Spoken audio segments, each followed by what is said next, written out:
right now. Alright, so we're going to try this as an experiment too. So, obviously my Wi-Fi is a bit shit. I knew that from streaming on the PS4 all the time and stuff like that. So, I'm going to see what it's like running on data. So, here's hoping this is going to be better. I've got one viewer.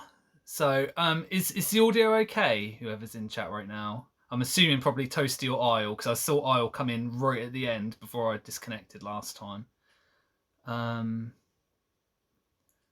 But yeah, like I did notice. I thought of had. I thought of had. I I sort of had the idea that it might be a bit glitchy, honestly. So I kind of had that as a backup. But obviously, you don't know these things unless you try and experiment with these things. These things. I keep saying these things. What the fuck? Is it me or does my nose look a bit big today? Sorry. Yes, so on with the narration we go. The whole way we're going to do this, Mousy gave me the idea that we should do sort of like read the beginning of the book for a little bit, skip ahead to like the middle to the juicy stuff, and then finish up by reading the end. Finish up. That was a bad term of words for this. Like, what the fuck? Oh, excuse me. Big noses are the best noses. If you say so. If you say so.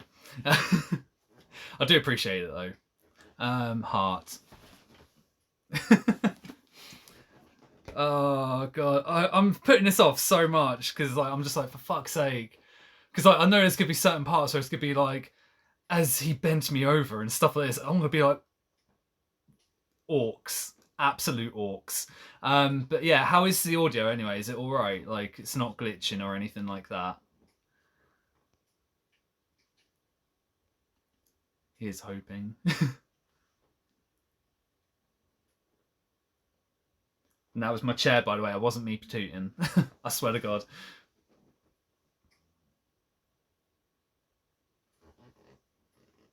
Oh, right. Okay, so because this is all mirrored, I keep thinking like this stuff on the right hand side is actually on the left side of me. So I was like looking way over there for it, and it's actually like right here. Hey, Isle. Hello. Uh-oh. Yes. But yeah, yeah, is the audio okay? Like, it's not glitching or anything anymore. He's hoping.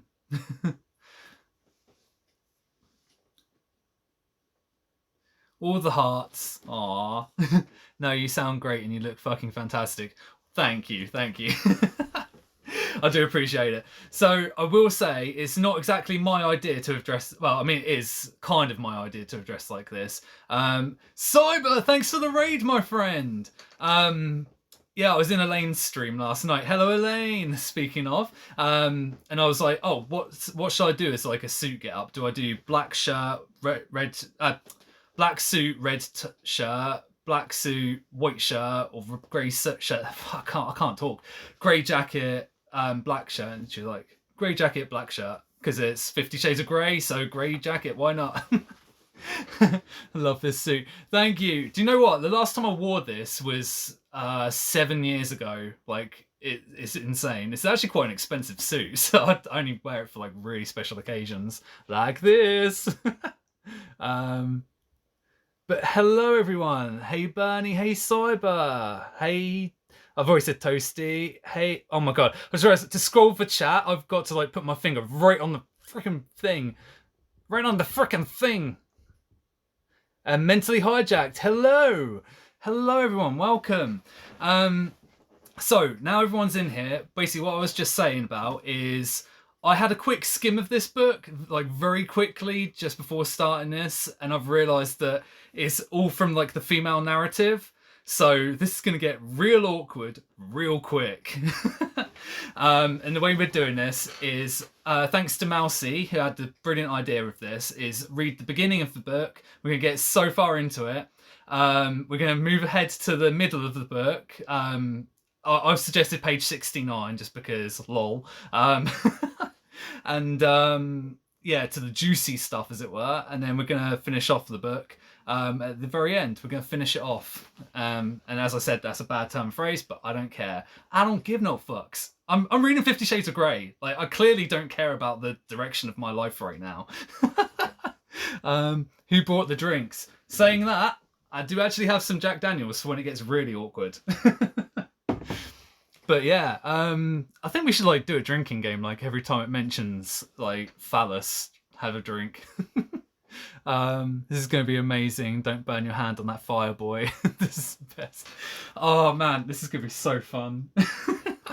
Right, so where's the homemade hand lotion? Yeah. Cheers, bro. I'll drink to that. Yeah, absolutely. Right, so shall we get on with this? This is gonna be so bad. Just so bad. Oh, I don't want to do it, but at the same time I do. But yeah.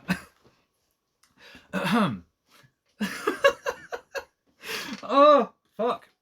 Wait, stop. Hey. Oh, you have my ears. I've got the grape juice ready, don't worry. Mousie's reaction. Yeah.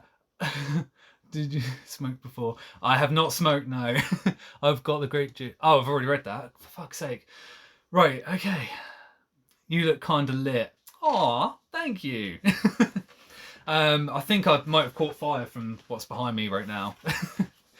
Do you know, I actually did have a different fire setup. I had an 8-bit sort of video game-ish fireplace, but it was messing with the camera too much, and I was like, damn it. Okay, don't be nervous, you got this. Okay. Okay. This is so weird. Okay. Chapter 1. I scowl with frustration at myself in the mirror. Damn my hair. It just won't behave. And it just won't behave. And damn Catherine Kavanagh for being ill and subjecting me to this ordeal. I should be studying for my final exams, which are next week. Yet here I am trying to brush my hair into submission. For fuck's sake, I'm already crying with laughter. Like, what the fuck? Oh, that first line. Yeah, I was not expecting a hairline to be in a hairline. Unintentional joke there. To be in there. I must sleep with it wet. I must not sleep. It said it twice. I must not sleep with it wet. I must not sleep with it wet. Reciting this mantra several times, I attempt once more to bring it under control with the brush. I roll my eyes in exasperation and gaze at the pale brown-haired girl with blue eyes too big for her face staring back at me, and give up. My only option is to restrain my wayward hair in a ponytail and hope that I look semi-presentable. What am I doing? What am I doing with my life right now? Wait, is this the beginning? It is the beginning, because I said I'd read the beginning of the book, like, up to a certain point, and then we're going to skip ahead to the middle. Because I'm taking your idea and then skipping to the end at the very end. Did Gary Busey write this? Oh boy, I do believe I'm getting the vapours. Kate is my roommate, and she has chosen today of all days to succumb to the flu. Oh, COVID. Therefore, she cannot attend the interview she'd arranged to do with some mega industrial tycoon I've never heard of for the student newspaper, so I have been volunteered. I have final exams to cram for and one essay to finish, and I'm supposed to be working this afternoon. But no, today I have to drive 165 miles to downtown Seattle in order to meet the enigmatic CEO of Great Enterprises Holdings, Inc. I'm not being funny. This actually, the way this is written feels like almost like a diary entry of like, oh my god, it's like, I'm having such a terrible day. Oh, she's such a bitch. Okay, cool. As an exceptional entrepreneur and major benefactor of our university, his time is extraordinarily precious, much more precious than mine. But he has granted Kate an interview, a real coup, she tells me. Damn her extracurricular activities. There's so much like subtle shit in here. It's like I'm studying for my exams. Damn her extracurricular activities. It's like, what are they though? I'm embarrassed to be from Seattle right now. I didn't know it was from a woman's perspective. That's even better. I know, I had no idea either. It's just like, just before the stream, I was like, I'm going to have a quick flick through. And I was like, oh, fuck. Yes, Cyberlol, it's a middle-aged lady book. It is indeed. It is indeed. Kate is huddled on the couch in the living room. Anna, I'm sorry, it took me 9 months to get this interview. It will take another 6 to reschedule, and we'll both have graduated by then. As the editor, I can't blow this off, but she'll be blowing other things. Please, Kate begs me in her rasping sore throat voice. Damn that rasping sore throat voice. How does she do it? Even ill, she... Oh, need to rip the page then. She looks...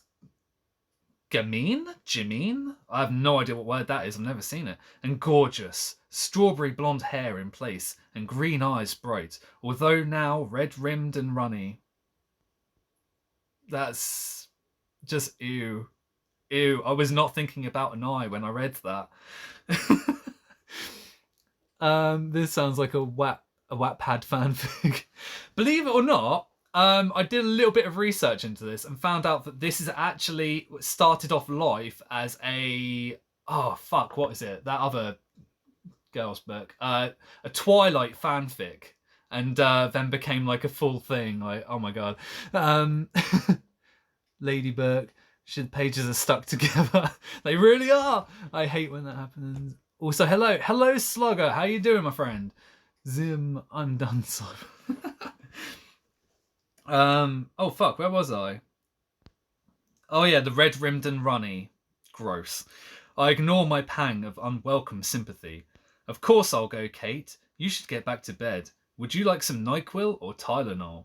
NyQuil, please. Here are the questions and my digital recorder. Just press record here. Make notes. I'll transcribe it all. I know nothing about him, I murmur, trying and failing to suppress my rising panic. The questions will see you through. Go. It's a long drive. I don't want you to be late.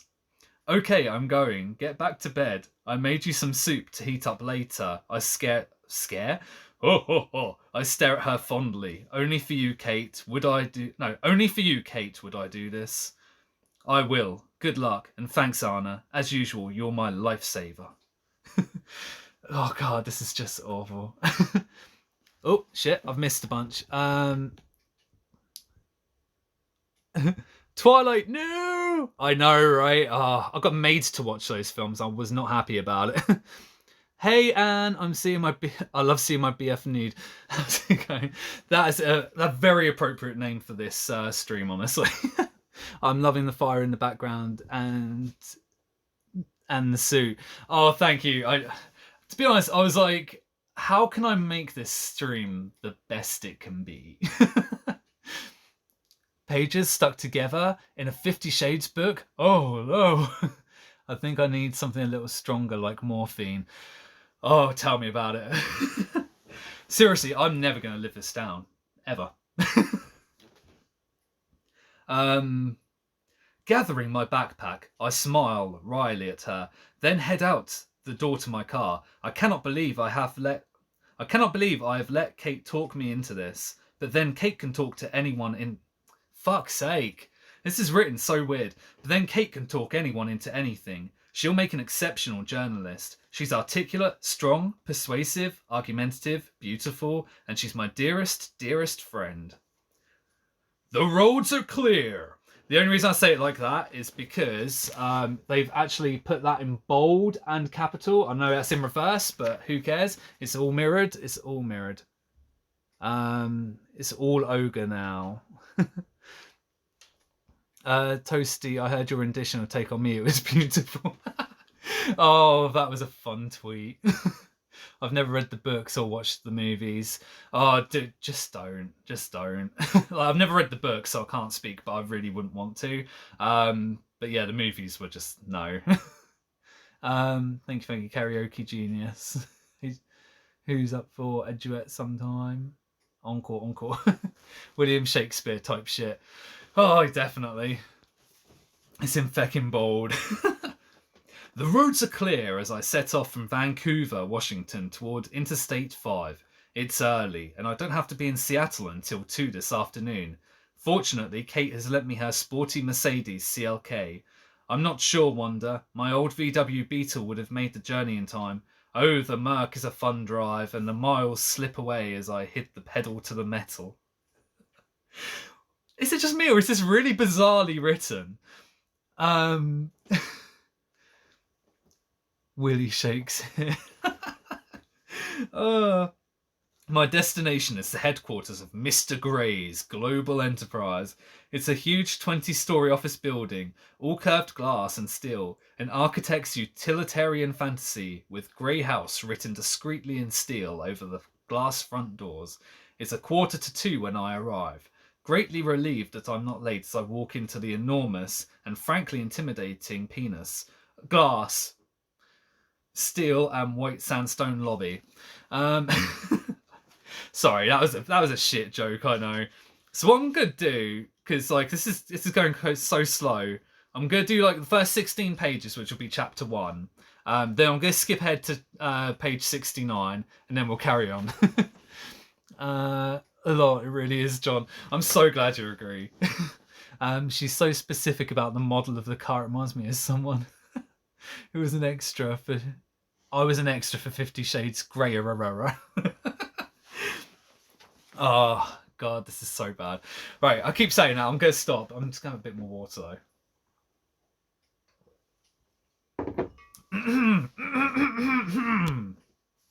Right. But yeah, it's like overly descriptive at times.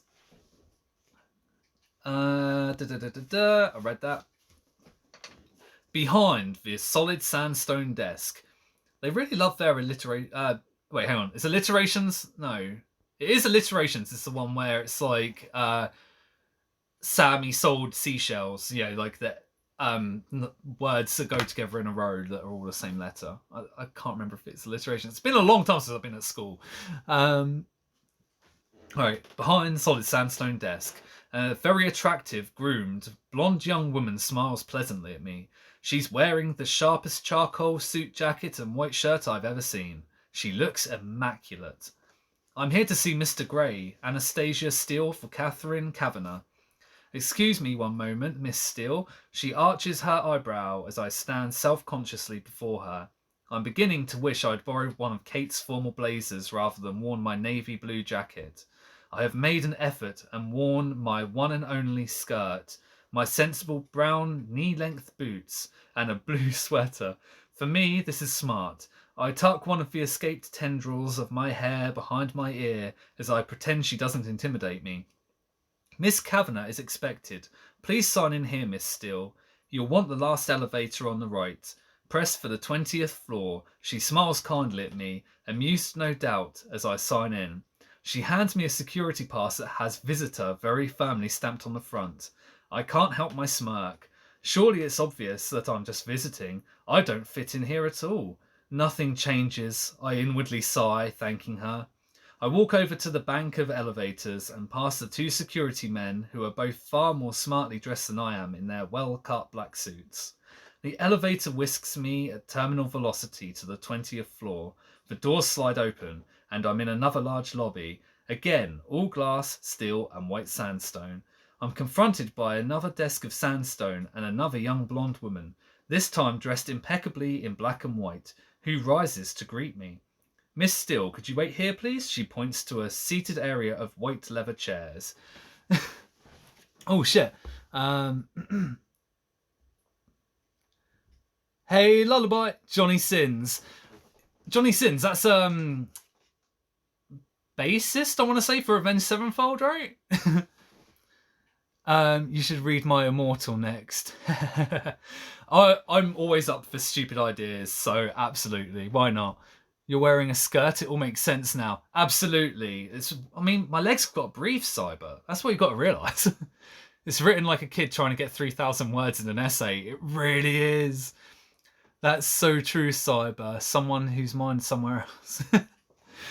It's honestly like, if I went like, as I sat in my room, red wallpaper behind me, and whatever kind of wood-furnished cupboard in the corner of the room with my TV emblazoned with fire. going off as I do this motherfucking stream. It's just so descriptive. Like, goddamn. Johnny Sins is an astronaut, teacher, and war soldier. A doctor, a plumber. Yes, too. Okay, sweet. I mean, I'd be Johnny Sins. Why not? Sounds like a great life. Behind the leather chairs is a spacious glass-walled meeting room with an equally spacious dark wood table and at least 20 matching chairs around it. Beyond that, there is a floor-to-ceiling window with a view of the Seattle skyline that looks out through the city toward the Sound. It's a stunning vista, and I'm momentarily paralysed by the view. Wow. I don't know what, that wow just seemed really out of place there. He was everything. He was the best of us. I need to look up who this Johnny Sins is. I swear like I'm missing something here. I sit down, fish the questions from my backpack, and go through them. Inwardly curse... Fuck's sake, why do I keep inserting L's for some reason? Why are we talking about Johnny Sins? I have no idea, but I love it. Right, so I'm going to start again. I sit down, fish the questions from my backpack, and go through them. Inwardly cursing Kate for not providing me with a brief biography. I know nothing about this man I'm about to interview. He could be 90 or he could be 30. The uncertainty is galling, and my nerves resurface, making me fidget. I've never been comfortable with one-on-one interviews, preferring the anonymity of a group discussion where I can sit inconspicuously at the back of the room. To be honest, I prefer my own company, reading a classic British novel, curled up in a chair in the campus library, not sitting twitching nervously in a colossal glass and stone edifice. Why does she keep referencing glass and stone and wood? Like, goddamn. Yes, he is the apex of evolution. But yeah, there's a lot of these words kind of like start on like the end of like the page and then start at the start of the next. So I keep like mispronouncing words. It's really annoying me. Like anonymity, it was like anonit on one side and then miti at the bottom. I was like, sorry, nomity. Nomity, yeah, that's right. She was decorating her house when she wrote it. Absolutely.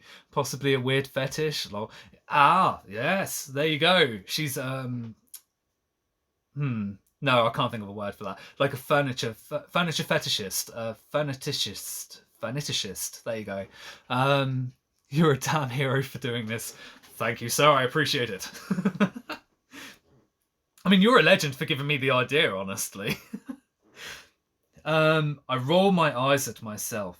Get a grip, Steele. Judging from the building, which is too clinical and modern, I guess Gray is in his 40s. Fit, tanned, and fair-haired to match the rest of the personnel. Another elegant, flawlessly dressed blonde comes out of a large door to the right. What is it with all the immaculate blondes? It's like Stepford here. Taking a deep breath, I stand up. Miss Steele, the latest, blonde asks. Yes, I croak. Yes! and clear my throat. Yes, there it sounded more confident. Mr. Gray will see you in a moment. May I take your jacket? Oh, please, I struggle out of the jacket. Have you been offered any refreshment? No. Oh dear, is blonde number 1 in trouble? Blonde number 2 frowns and eyes the young woman at the desk. Would you like tea, coffee, water? She asks, turning her attention back to me. A glass of water, thank you, I murmur. Olivia, please fetch Miss Steele, a glass of water. Her voice is stern. Olivia scoots up and scurries to a door on the other side of the foyer. Fuck. Oh, you're doing it. I am. Hey, Emma, welcome. Oh, I'm doing it. I'm actually doing it. My apologies, Miss Steele. Olivia is our new intern. Please be seated. Mr. Gray will be another 5 minutes. Olivia returns with a glass of iced water. Here you go, Miss Steele. Thank you. Such thrilling conversation in this book, I swear. Blonde number 2 marches over to the large desk, her heels clicking and echoing on the sandstone floor. She sits down and they both continue their work. Why are they not... they're overly descriptive on fucking sandstone desks and stuff, but I want to know about these people, this blonde 1 and blonde 2. What makes them tick? What do they do in their private lives, you know? It's like, concentrate on the real things here. He's doing it, the mad lad. Right, so where was I? Oh yeah, both continue back. Perhaps Mr. Grey insists on all his employees being blonde. I'm wondering idly if that's legal. Legally blonde. When the office door opens and a tall, elegantly dressed, attractive African-American man with short dreads. I read that as exists, but it said exits. He exists, believe it or not. I have definitely worn the wrong clothes. He turns and says through the door, "Golf this week, Grey?" I don't hear the reply. He turns, sees me and smiles, his dark eyes crinkling at the corners. Olivia has jumped up and called the elevator. She seems to excel at jumping from her seat. She's more nervous than me. "Good afternoon, ladies," he says as he departs through the sliding door. "Mr. Grey will see you now, Miss Steele. Do go through." Blonde number 2 says. I stand rather shakily, trying to suppress my nerves. Gathering up my backpack, I abandon my glass of water and make my way to the partially open door. I'm just being curious, like, how many people go to an interview with a backpack? Just curious, because I've never seen anyone go to an interview with a backpack. Like, I mean, I've seen females take a handbag, but I've never seen either female or male take a backpack. It's just bizarre to me. Bizarre. I'll be honest though, I loved the first film. I've never watched them. I literally knew nothing about this book before I started. Did a quick read on Wikipedia before I started this and realised that it was originally started off as a Twilight fan fiction, and that's about all I remember of it. And then I started like flicking through the book and realised it was from a first person perspective and was like, well, fuck, basically.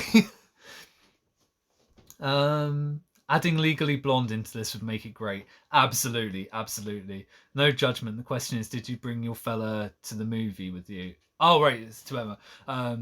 Not the glass of water. It's always the glass of water. Always, always. I abandon my glass of water and make my way to the partially open door. You don't need to knock, just go in, she smiles kindly. I push open the door and stumble through, tripping over my own feet and falling headfirst into the office. Oh, it's a rom-com! Double crap. Me and my 2 left feet. I am on my hands and knees in the doorway. About to go wow. To Mr. Grey's office, and gentle hands are around me, helping me to stand. I am so embarrassed. Damn my clumsiness. I have to steel myself to glance up. Holy cow, he's so young. I love how she said Steele herself, and her last name is Steele. I watched it on my own and then got my boyfriend to watch it with me, and the night time, it took a lot of persuading to get him to watch it. Oh, did he like it though? That's what you got to ask yourself. No, why would you have to ask yourself that? That makes no sense. Miss Kavanagh, he extends a long-fingered hand to me once I'm upright. Long-fingered hand. I don't know why, but the way that's worded makes me think of like salad fingers. Like, I'm Christian Grey. Are you all right? Would you like to sit?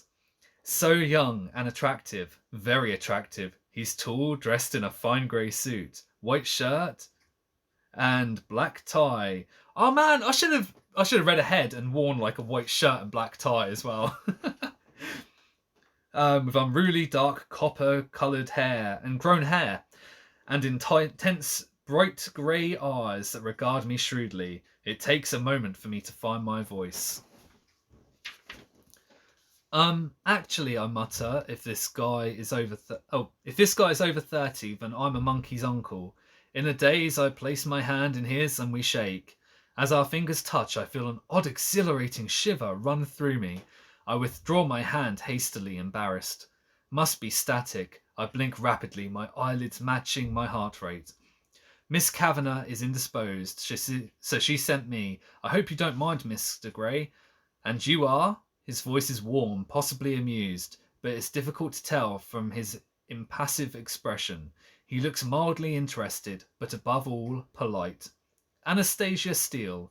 I'm studying English literature with Catherine, Miss Kavanagh at WSU Vancouver.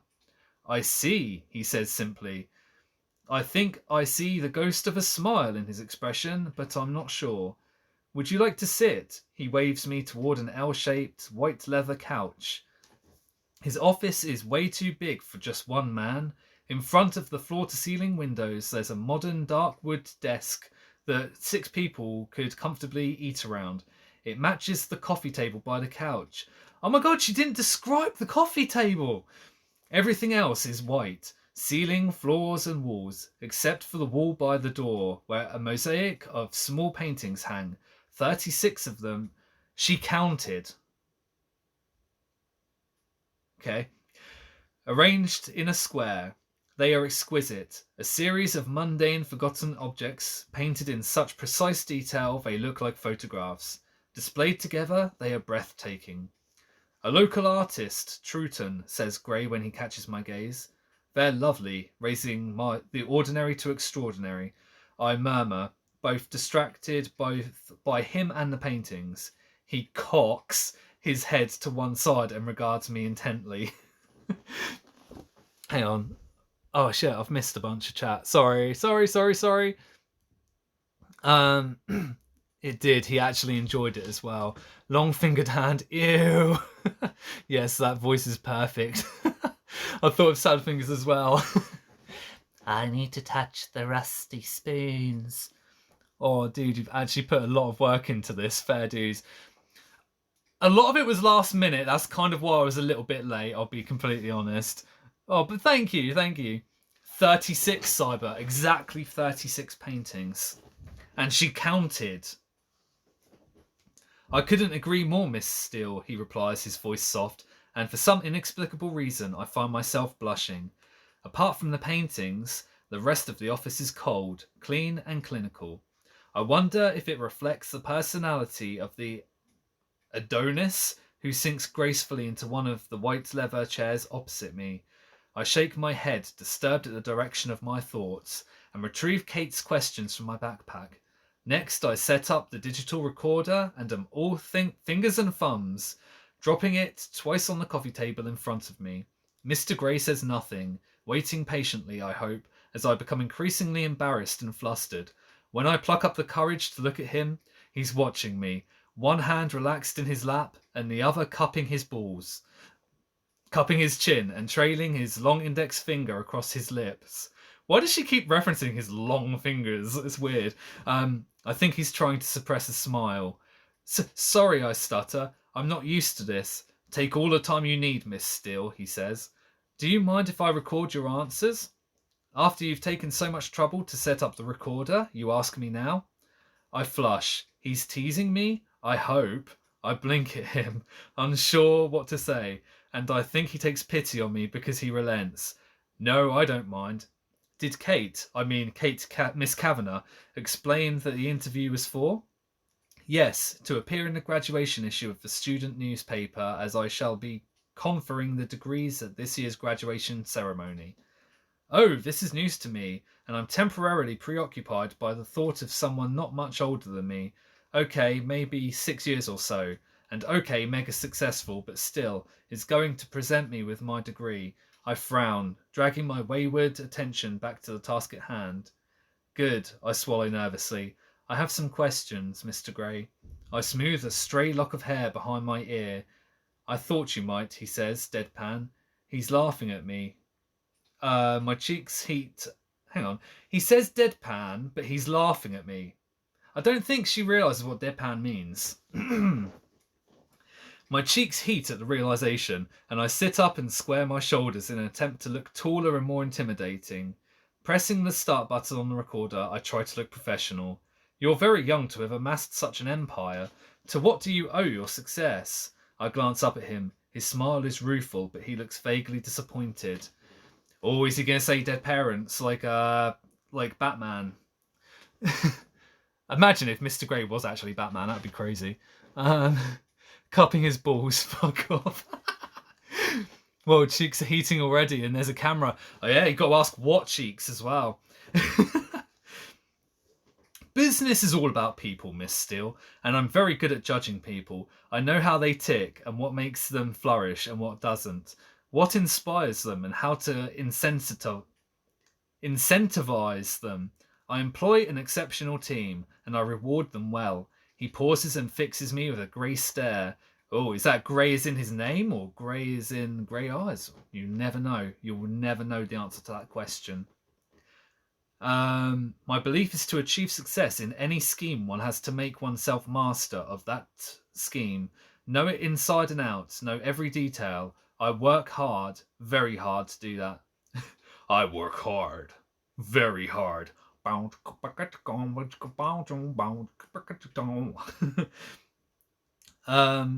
make decisions based on logic and facts. I have a natural gut instinct that can spot and nurture a good solid idea and good people.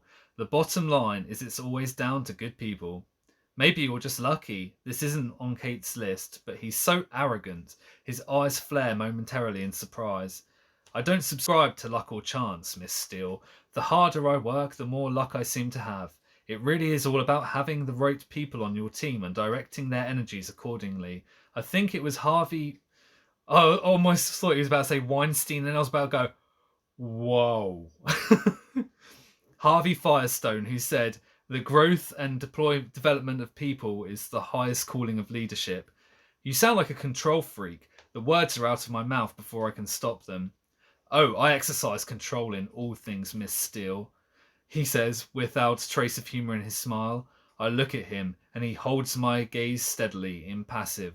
My heartbeat quickens, and my face flushes again. Why did she poo in her mouth? No. That's shit. God damn it. This does sound like a casting couch true story. Oh my god, you're so true. So right there. Scheme? Odd choice of words. I know, right? Logic and facts. Logic and facts. Exactly. Oh, excuse me. Sorry. But yeah, in the middle of like a middle of a girl porn book, I've just burped. Just belch. He destroyed her with logic and facts toasting. That's literally shit. Poo. Why does he have such an unnerving effect on me? His overwhelmingly good looks, maybe? The way his eyes blaze at me? The way he strokes his penis, his index finger towards his lower lip? I wish he'd stop doing that. Besides, immense power is acquired by assuring yourself in your secret reveries that you were born to control things. He continues, his voice soft. Do you feel that you have immense power? Control freak. I employ over 40,000 people, Miss Steele. That gives me a certain sense of responsibility. Power, if you will. If I were to decide I was no longer interested in telecommunications, business and sell 20,000 people... I was no longer interested in telecommunications business and sell 20,000 people would struggle to make their mortgage payments after a month or so. My mouth drops open. I am staggered by his lack of humility. Don't you have a board to answer to? I ask, disgusted. I own my company. I don't have to answer to a board. He raises an eyebrow at me. Of course I would know this if I had done some research, but holy crap, he's arrogant. I change tack. Sorry. Hang on. Oh, shit. Reading this is making you burp. It really is. It's making me, like, just literally be like... add to the charm burp. Immense power. I can actually imagine him, like, Dorian... Is it? No, it's not Dorian Gray, is it? What was his first name? I can't even remember. Either way, like, I can just imagine him actually being, like, a Super Saiyan at the end of this. Like, he's just like, I have immense power. That'd be amazing. The word slips are cracking me up. Oh, I'm so glad, Cyber. I have been sort of, like, thinking, like, is this working? Is this humour working? I don't know. Hey, Bri, how's it going, my friend? How are you? I'm doing good, my friend. How are you? Hi, everyone in chat. And Goga, damn, I searched up handsome man streaming, and this is the thing that came up. Oh man, thank you. You guys are too nice. Drink up. You need to keep your throat lubricated for this. Oh man, I know I'm reading this to the girl, but I'm not the girl. Not that I'm saying only girls can do that. God damn it, I am digging a hole. I am a John and I'm digging a hole, a diggy diggy hole. His first name is Grey. Grey Grey. He's Grey Grey in the Grey Grey. Why have immense power when you could have unlimited power? Exactly. I'm good, how is everyone? Shit. I'm on the wrong page. Hang on, where am I? The board. I've invaried interest. Oh yeah. And do you have any interests outside your work? I have varied interests, Miss Steele. A ghost of a smile touches his lips. Very varied. And for some reason, I'm confounded and heated by his steady gaze. His eyes are alight with some wicked thought. But if you work so hard, what do you do to chill out? Chill out, he smiles, revealing perfect white teeth. I stop breathing. He really is beautiful. No one should be this good looking. Well, to chill out, as you put it, I sail, I fly, I indulge in various physical pursuits. He shifts in his chair. I'm a very wealthy man, Miss Steele, and I have expensive and absorbing hobbies. I glance quickly at Kate's questions, wanting to get off this subject. You invest in manufacturing. Why specifically, I ask. Why does he make me feel so uncomfortable? Why does this make me feel so uncomfortable? I like to build things. I like to know how things work, what makes things tick, how to construct and deconstruct. And I have a love of ships. What can I say? Hey, I ship these two. Eh? Eh? That sounds like your heart talking rather than logic and facts. His mouth quirks up, and he stares appraisingly at me. Possibly, though there are people who'd say I don't have a heart. Why would they say that? Because they know me well. His lip curls in a wry smile. Would your friends say you're easy to get to know? And I regret the question as soon as I say it. It's not on Kate's list. Oh my god, we've got another 5 pages till we finish this chapter, and then we can move ahead and get to some good stuff. Oh, it's Christian. Okay, Christian Grey. Who the fuck is Dorian Gray? Why have I meant? Oh yeah, I read that. Points to sex dungeon. Oh man! In case anyone joining is confusing, this was a joke that John took and turned into something amazing. Thanks, Cyber. Appreciate the moderation there. Like, appreciate you, dude. Oh, is that what it was? That's brilliant. Yeah, so basically we were in Cyber Stream and I made a joke like, oh, I'd totally do a stream of reading this book. And Cyber said, oh, I should do it. And I was like, oh yeah, I'll post it on Twitter with like 50 likes, I'll do it. And admittedly, it didn't get to 50, but enough people sort of worked hard to like share it and everything. I was like, well, I feel bad if I don't now because they were like really awesome. And like, I just had to do it. But I'm not going to read the whole book like I was going to at 50 likes. That's the only thing. Jay just asked, what game is this? Oh man, this is such a weird stream, honestly, but it had to be done. Fuck, where was I? I keep losing my place. Not that I really care, but yeah. Right, that's too far down. Oh, there you go. I'm a very private person, Miss Steele. I go a long way to protect my privacy. I don't often give interviews. Why did you agree to do this one?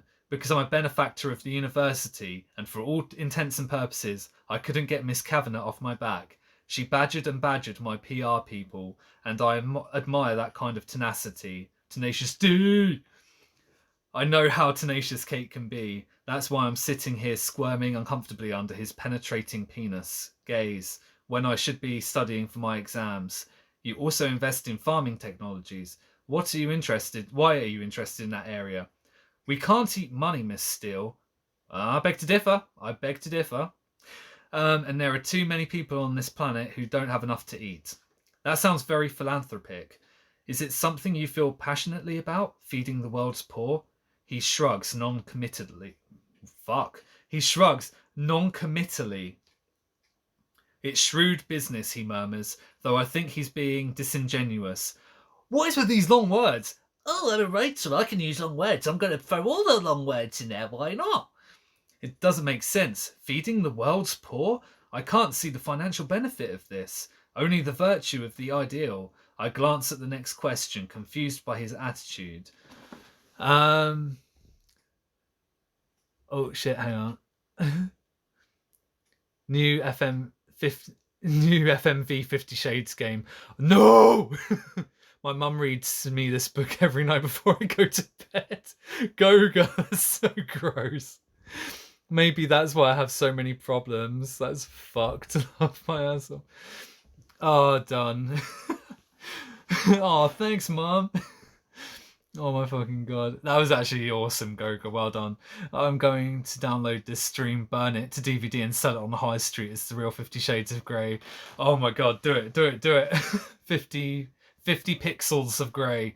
Definitely. 100% do it, do it, do it. Do you have a philosophy? If so, what is it? I don't have a philosophy as such. Maybe a guiding principle. Carnegie's. A man who acquires the ability to take full possession of his own mind may take possession of anything else to which he is justly entitled. I'm very singular, driven. I like control of myself and those around me. So you want to possess things? You are a ghost. And it says control freak, but I just want to say ghost. I want to deserve to possess them, but yes, bottom line, I do. You sound like the ultimate consumer. I am, he smiles, but the smile doesn't touch his eyes.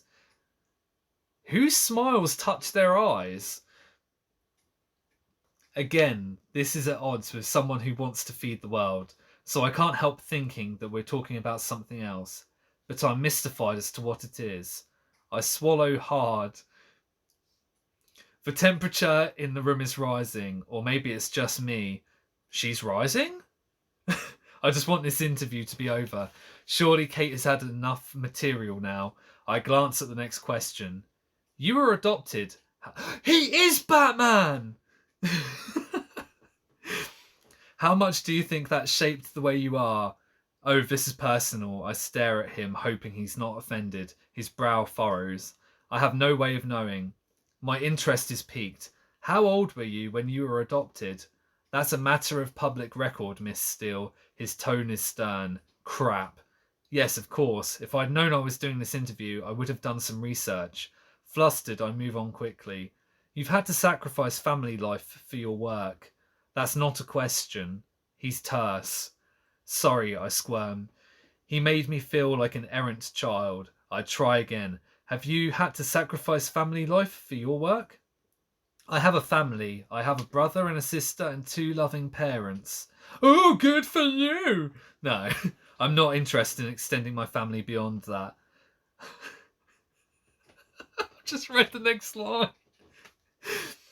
Oh, fuck. How am I meant to read this without laughing? Are you gay, Mr. Grey? He inhales sharply and I cringe, mortified. Crap, why didn't I employ some kind of filter before I read this straight out? How can I tell him I'm just reading the questions? Damn Kate and her curiosity. Who says that in a professional interview? God damn. Oh, fuck. Mum says you need to get out more, so you say you're going to do... hang on. Mum says you need to get out more, so you say you're going to do a live reading. Actual live reading. Even better. I like to poke myself in the eyes periodically throughout the day. Me too, my friend. Me too. She got a boner. She got a lady boner. My pants are peaked. God damn. I want to know if is it alliterations that are the whole, like, my presumptuous period is pumping out my pussy. Like, I don't know. That was weird. What the fuck? Where did my mind go to? That was way too sensical for an improvised thing. Most of my interviews are like that.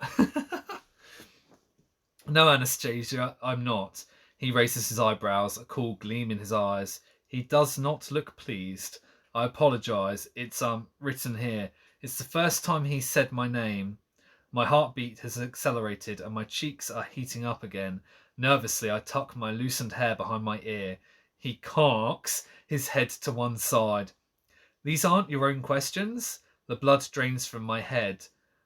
No. Kate, Miss Kavanagh, she compiled the questions. Are you colleagues on the student paper? Oh no, I have nothing to do with the student paper. It's her extracurricular activity, not mine. My face is aflame. So, 13 pages. That's 12 pages on from the mention of her extracurricular activities that we actually found out what the extracurricular activity was. Ew! I'm so sorry. No, she's my roommate. He rubs his... Whoa, I'm not going to read that. No, I'm joking. He rubs his chin to quiet deliberation. His grey eyes appraising me. Did you volunteer to do this interview? He asks, his voice deadly quiet. Hang on, who's supposed to be interviewing whom? His eyes burn into me, and I'm compelled to answer with the truth. I was drafted. She's not well. My voice is weak and apologetic. That explains a great deal. There's a knock at the door, and blonde number 2 enters. What?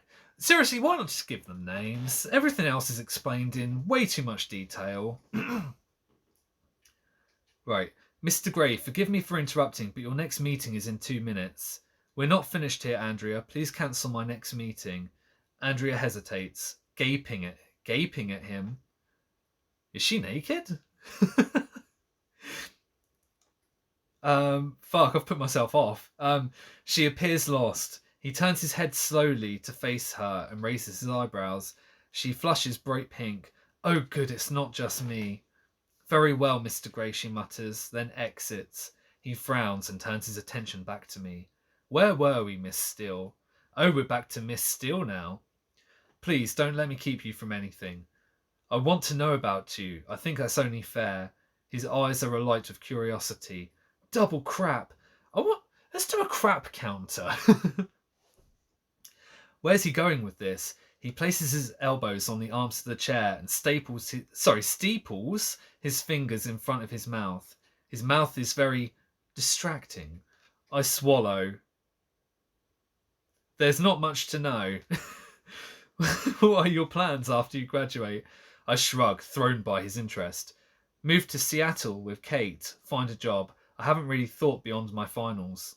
I haven't made any plans, Mr. Gray. I just continue to get through my final exams, which I should be studying for right now, rather than sitting in your palatial, swanky, sterile office, feeling uncomfortable under your penetrating gaze. We run an excellent internship program here, he says quietly. I raise my eyebrows in surprise. Is he offering me a job? Oh, I'll bear that in mind, I murmur, confounded. Though I'm not sure I'd fit in here. Oh no, I'm musing out loud again. Why do you say that? He tilts his head to one side, intrigued, a hint of a smile playing on his lips. It's obvious, isn't it? I'm uncoordinated, scruffy, and I'm not blonde. God damn.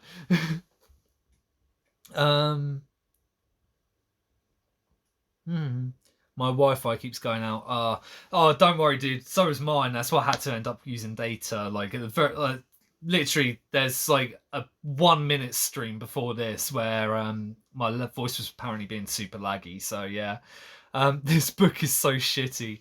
Oh yes. Your Wi-Fi got a boner. It is. It sounds like a furniture magazine. It really does. It's like, look at the spacing between the curvature of the wood here. As you can see, the door opens at a... I don't know. I'm not a writer. What do you mean it's a fantastic book? Oh my god, after this, by the way, I'm doing this as market research. I'm going to be writing a Super Mario and Princess Peach fan fiction, 100%. Not to me, his gaze is intense, all humour gone, and strange muscles deep in my belly clench suddenly. I tear my eyes away from his scrutiny and stare blindly down at my knotted fingers. What's going on? I have to go, now. I lean forward to retrieve the recorder. Would you like me to show you around, he asks. I'm sure you're far too busy, Mr. Grey, and I do have a long drive. You're driving back to Vancouver? He sounds surprised, anxious even. He glances out of the window. It's begun to rain. Well, you'd better drive carefully. His tone is stern, authoritative. Oh, hang on. Authoritative. There we go. Sorry, my bad. Why should he care? Did you get everything you need? He adds. Yes, sir, I reply, packing the recorder into my backpack. His eyes narrow speculatively. Thank you for the interview, Mr. Grey. The pleasure's been all mine, he says, polite as ever. As I rise, he stands and holds out his hand. Until we meet again, Miss Steele, and it sounds like a challenge or a threat. I'm not sure which. I frown. When will we ever meet again? I shake his hand once more, astounded that odd current between us is still there. It must be my nerves. Mr. Grey, I nod at him, moving with the lithe, athletic gaze to... Mr. Grey, I nod at him, moving with lithe, athletic grace to the door. He opens it wide. Just ensuring you make it through the door, Miss Steele. He gives me a small smile. Ha ha, because she fell through it when she entered. Obviously, he's referring to my earlier, less than elegant entry into his office. I blush. Man, I should have written this book. I called it. That's very considerate, Mr. Grey. I snap, and his smile widens. I'm glad you find me entertaining, I glower inwardly, walking into the foyer. I'm surprised when he follows me out. Andrea and Olivia both look up, equally surprised. Did you have a coat? Grey asks. A jacket. Right, nearly finished the chapter. We're nearly there. I got a stiffy when she described the coffee table. Oh man, me too. There's nothing like a good furniture catalogue, I've got to say. Bringing that into the toilet, never see me again for another 5 hours. Wait, what? Did you buy the book for this stream, or are you secretly a fan? I bought it literally for the stream. During mine and Cyber's Worms stream, I actually did an unboxing of the Amazon package. So, yeah. Ooh, now there's a question. Cyber, I was on the stream with you when I opened it. Thanks for reading it. Now I know what to read for the kids at the library. Oh man, I dare you. If he pans the camera around, there's a poster of 50 Shades of Grey, the musical. No. Secret fanboy, that bastard. A big antique armoire gets me hot. Oh man, there's nothing like a good poufet. Wait, what is a poufet again? Is it like one of those weird like seats that you can like lift up and store stuff inside? I'm not even sure. I know I've got the name in my head, but I don't know why. Yeah. Olivia leaps up and retrieves my jacket, which Grey takes from her before she can lend. Fuck's sake. Read before saying. Olivia leaps up and retrieves my jacket, which Grey takes from her before she can hand it to me. He holds it up, and feeling ridiculously self-conscious, I shrug it on. Grey places his hands for a moment on my shoulders. I gasp at the contact. If he notices my reaction, he gives nothing away. His long index finger, fuck's sake, presses the button summoning the elevator, and we stand waiting, awkwardly on my part, coolly self-possessed on his. The doors open, and I hurry in, desperate to escape. I really need to get out of here. When I turn to look at him, he's gazing at me and leaning against the doorway beside the elevator with one hand on the wall. He really is very, very good looking. It's unnerving. Anastasia, he says as a farewell. Christian, I reply, and mercifully the doors close. End of chapter 1. The author has a finger fetish. Amen to that. What I will say before I flick through, I'm just going to get a little bit more water because things are heating up here. Be 2 secs.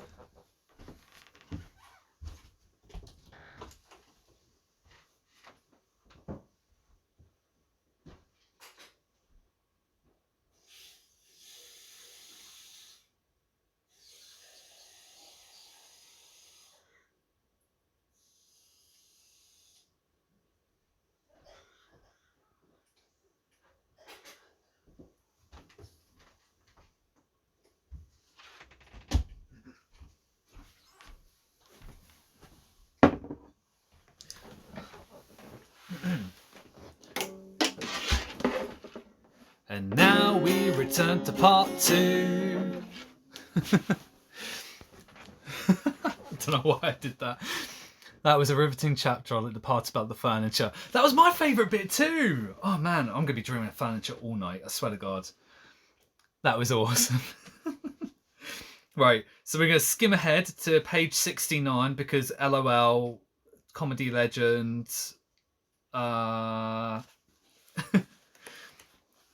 So we're just going to get rid of that and continue from page 69. Comedy. That was awesome. Perfect transition. Wow, thank you. Thank you. He's not a Dark Knight. What? I called it. I've been right. So this is like an ongoing joke about him being Batman. First line of page 69. He's not. Hang on. Why is that so fuzzy? He's not a Dark Knight. Amen. I called it. I totally called it. Secretly read it. No, I'm joking. I didn't really. I don't get it. What's 69? 69 is when a mummy and a daddy love each other very much, and they sit on each other's faces. I hope you return that to Amazon. Yeah, I'm just gonna rip out all the pages and just return it. Definitely can't return it now. No, exactly. That's not the reason I did it. He is Batman. He absolutely is Batman. Excuse me. That's going to be an ongoing thing. I'm just going to keep burping. It's causing a reflux. Absolutely. Little reasoning for refund. Book has come torn. Gets rid of evidence from stream. Oh. Sorry guys, I got too excited and I tore it. He is Batman. I actually really like that one. He's not a Dark Knight at all, but a White Knight in shining, dazzling armour, a classic romantic hero, Sir Gawain or Sir Lancelot. I scramble out of his bed frantically searching for my jeans. He emerges from the bathroom, wet and glistening from the shower, still unshaven, with just a towel around his waist. And there am I. There am I. That's not right. I'm gonna correct it for the author here. And there I am, all bare legs and awkward gawkiness. I like that though, awkward gawkiness. Kind of, it slips off the tongue in just the right way. He's surprised to see me out of bed. If you're looking for your jeans, I've sent them to the laundry. His gaze is dark. I read that as shattered. They were splattered with your vomit. What have we missed? Right, okay. I got to go. Marketing period ends tomorrow. Got to finish my missing assignments. Bye, everyone. Okay, go. Thanks for stopping in, dude. Like, it's been fun. I hope it's been fun for you as well, because goddamn. Right, so, where was it? Vomit. We were at vomit. Oh, I flushed Scarlet. Why, oh, why does he always catch me off balance? I sent Taylor out for another pair and some shoes. They're in the bag on the chair. Clean clothes. What an unexpected bonus. Of the fucking. I'll have a shower, I mutter. Thanks. What else can I say? I grab the bag and dart into the bathroom away from the unnerving proximity of Naked Christian. That's his new nickname. Michelangelo's David had nothing on him. Didn't Michelangelo's David have like a notoriously small penis? Just saying. In the bathroom, it's all hot and steamy. I strip off my clothes, hey, and quickly clamber into the shower, anxious to be under him. No, under the cleansing stream of water. It cascades over me, and I hold up my face into the welcoming torrent. I want Christian Grey. I want him badly. Simple fact. For the first time in my life, I want to go to bed with a man. I want to feel his hands and his mouth on me. Hey! He said he likes his women sentient. He's probably not celibate then, but he's not made a pass at me, unlike Paul or Jose. I don't understand. Does he want me? He wouldn't kiss me last week. Am I repellent to him? And yet I'm here and he brought me here. I just don't know what his game is. What's he thinking? You've slept in his bed all night. He's not touched you, Anna. You do the math. My subconscious has reared her ugly, snide head. I ignore her. So we're still at a part where it's like they haven't done anything. So we'll just move on to the next part. Oh, hey, okay, I actually skipped to like a weird page right now. I can't wait to read this in a sec. How much cringe can a cringe book... Oh, fuck, I've just opened up something. How much cringe can a cringe book cringe if a cringe book couldn't cringe? Oh, that's good. That's amazing. I love that. Right. So, oh my god, actually, I'm gonna read from the last page that I've just ripped out because there's amazing. There's like lists here, and you guys have got to hear this. So like there's rules. Like what the fuck? What the fuck? It's like a fucking Bible now. It's like the dominant, rules, commencement and term, availability, location. What the fuck? We'll go from here. Why not? I just want to know like what the fuck this is about. Uber cringe. Wow, you're dressed up and everything. Hey Pyro, welcome to the stream, dude. Yes, I am. I am indeed. Activities. The submissive shall not participate in activities or any sexual acts that either party deems to be unsafe, or any activities detailed in Appendix 2. 17. The dominant and the submissive have discussed the activities set out in Appendix 3 and recorded in writing on Appendix 3 their agreement in respect of them. Right, we're just going to move on. Safe words. The dominant and the submissive recognise that the dominant may make demands of the submissive that cannot be met without incurring physical, mental, emotional, spiritual, or other harm at the time the demands are made to the submissive. In such circumstances related to this, the submissive may make use of a safe word. The two safe words will be involved depending on the severity of the demands.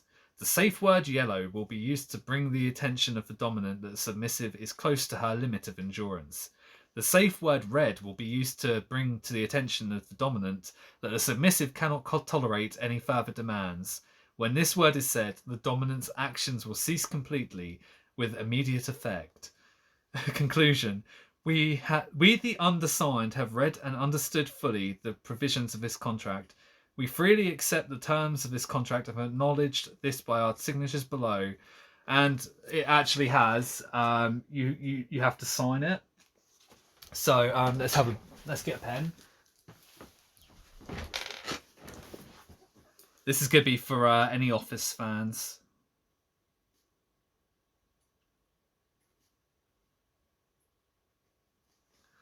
And I've signed it. Daffy Duck.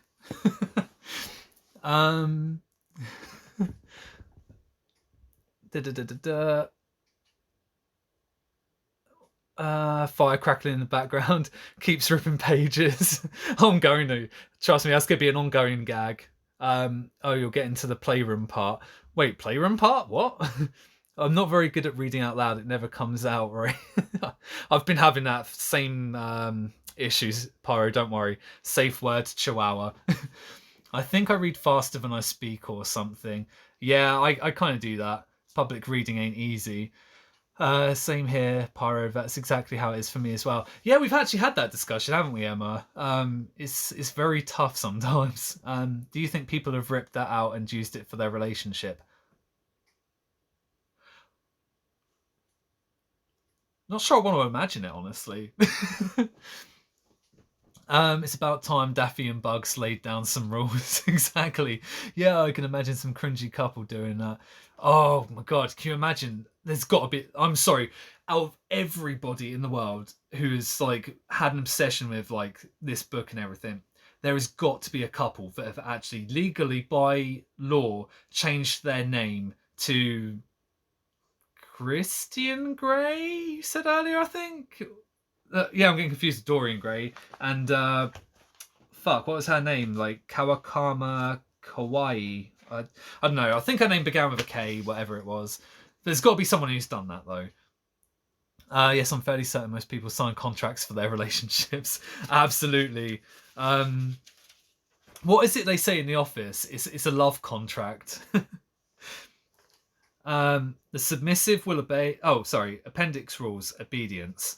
The submissive will obey any instructions given by the dominant immediately without hesitation or reservation and in an expeditious manner. The submissive will agree to any sexual activity deemed fit and pleasurable by the dominant, accepting those activities that are outlined in hard limits.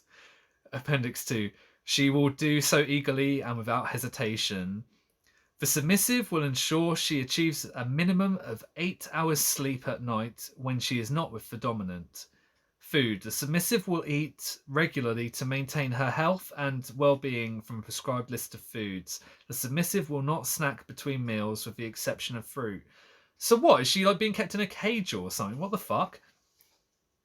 Clothes. During the term, the submissive will wear clothing only approved by the dominant. The dominant will provide a clothing budget for the submissive, which the submissive will utilise. The dominant shall accompany the submissive to purchase clothing on an ad hoc basis. If the dominant so requires, the submissive shall, during the term, wear adornments the dominant shall require in the presence of the dominant and any other time the dominant seems fit. Right, I'm going to skip ahead because this is getting a bit like, ugh, this is like work. And there was only one part of this that I really want to get to that made me laugh, like when I first saw it. So it's all about personal safety, personal qualities, blah, blah, blah. Will not enter into any sexual relationships with anyone other than dominant, blah, blah, blah. Appendix 2, hard limits. No acts involving fire play. No acts involving urination or defecation and the products thereof. No acts involving needles, knives, cutting, piercing, or blood. No acts involving gynecological medical instruments. No acts involving children or animals. No acts that will leave any permanent marks on the skin. No acts involving breath control. No activity that involves the direct contact of electric current, whether alternating or direct, fire or flames unto the body. Wait, it said about fire earlier, so I don't know why it said it again. Appendix 3. Soft limbs, to be discussed and agreed between both parties. Does the submissive consent to masturbation, cunnilingus, fellatio, swallowing semen, vaginal intercourse, vaginal fisting, anal intercourse, anal fisting? Oh, goddamn. Right. So now I've gone to the anal fisting part. That's the part I wanted to read because it was funny. Yes, I'm very certain people sign contracts to their relationships. Anastasia. Oh, Anastasia is her name. Okay, fair enough. Dennis Reynolds being a creep getting girls to sign his contract. Oh, yeah. Oh, man. I fucking love It's Always Sunny. It's so good. The submissive don't like that at all. It's funny because... It's funny though because people who watch the film were like, "Oh my god, that is so kinky," and I'm like, "Is it fuck? That's actually vanilla to what is out there." Yeah, absolutely. Who wrote this? I'm kind of concerned actually. It was written by this book is in many pieces now. E.L. James. So yeah. Oh yeah, it's S&M Light. It did say about anal fisting though, so that's something. S&M Light, that made me chuckle. Oh, to the electric one. Oh, to the electric one. I get you. I've always hated stuff like this. Really creeps me out how disturbed you have to be to write this kind of shit. I know, it's so bad. Does a submissive consent to the use of vibrators, butt plugs, dildos, other vaginal anal toys? Does a submissive consent to bondage with rope, bondage with leather cuffs, bondage with handcuffs, shackles, manacles, bondage with tape, bondage with other? What else can you do that with? Does a submissive consent to be restrained with hands bound in front, ankles bound, elbows bound, hands bound behind back, knees bound, homeward bound? I'm joking. Homeward bound's not on there. I just had to throw that in there. Wrists bound to ankles, binding to fixed items, furniture, etc. Binding with spreader bar, suspension. I hate so much that I know what most of this stuff is. I love jumping in and out while being at work because you get to hear random words like dildos. It's alright, man. I just had anal fisting on here, so, you know, it's all good.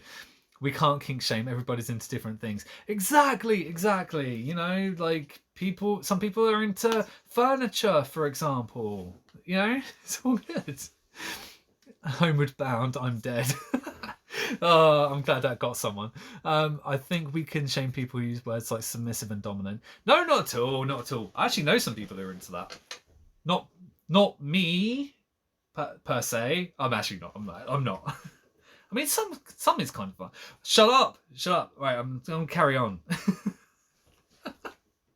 God, I need to learn when to stop a joke. Does the submissive consent to accept the following forms of pain, punishment, discipline? Spanking, whipping, biting, genital clamps, hot wax, paddling, caning, nipple clamps, ice, other types, methods of pain. Holy fuck, I can't bring myself to even consider the food list. I swallow hard, my mouth dry, and read it again. Wait, what was the food list? I actually I left that out because I thought it might be boring. The submissive will eat regularly to maintain her health and well-being from a prescribed list of foods. The submissive will not snack between meals, with the exception of fruits. Huh? So why can she get through that? One of my co-workers just walked into the office when you said swallow hard. Amazing. I love that so much. No, you're all good, Pirate. It's something that comes with age and tastes. Oh, it's so good. My head is buzzing. How can I possibly agree to all this? And apparently it's for my benefit to explore my sensuality, my limits, safely. Oh, please, I scoff angrily. Serve and obey in all things? All things? I shake my head in disbelief. Actually, don't the marriage vows... Oh, hang on. Actually, don't the marriage vows use those words? Obey? This throws me. Do couples still say that? Only 3 months. Is that why there have been so many? He doesn't keep them for long? Or have they just had enough after 3 months? Every weekend? That's too much. I'll never see Kate or whatever friends I may make at my new job, provided I get one. Perhaps I should have 1 weekend to a month to myself.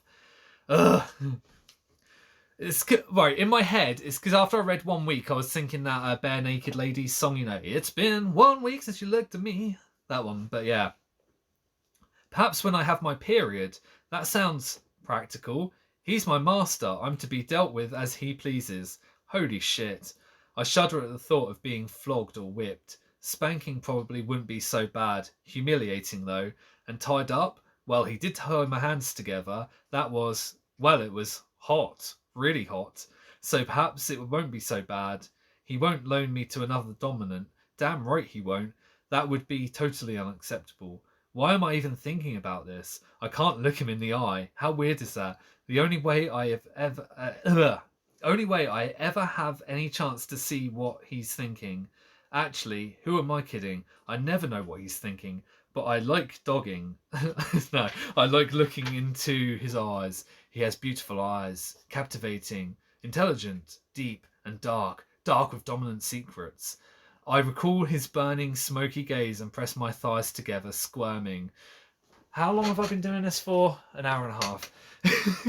Can I skip ahead a bit?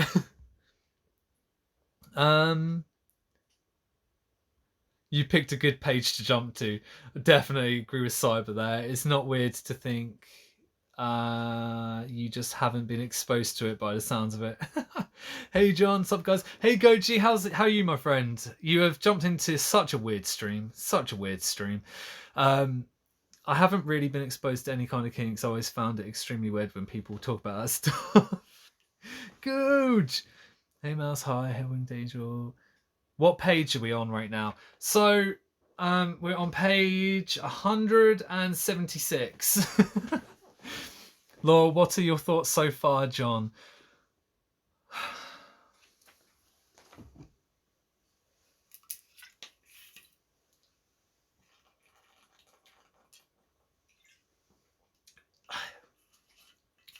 That's my thoughts on it.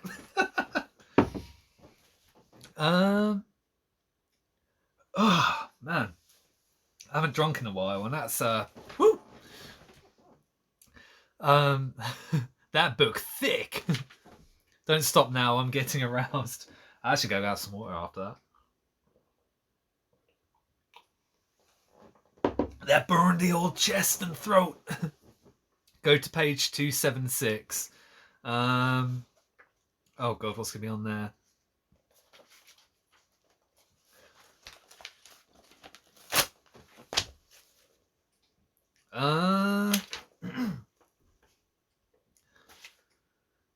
I'm gonna have to start from the paragraph before. Oh my god, Mousy, what the fuck? Okay. Some light reading, 400 pages of erotic furnished descriptions. It's such a specific page, Mousy. I kind of see why she's picked this one. This is gonna be so bad.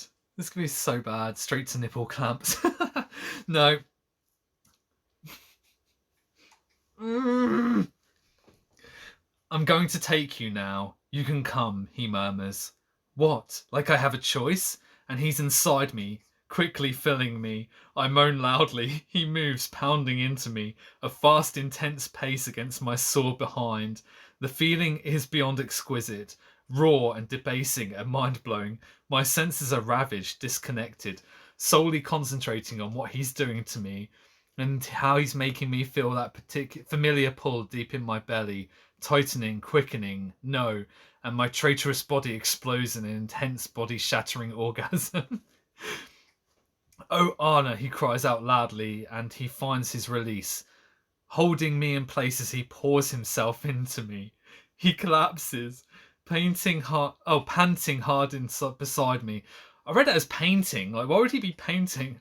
We're just going to draw a happy little bush here, and take it, and we're just going to draw another little friendly bush there, and yeah. Sorry, that's a bad image. She's done her research. Have the Jack Daniels ready. Just ripping the page out as you go. Exactly. That's what I've been. That's just my ongoing thing.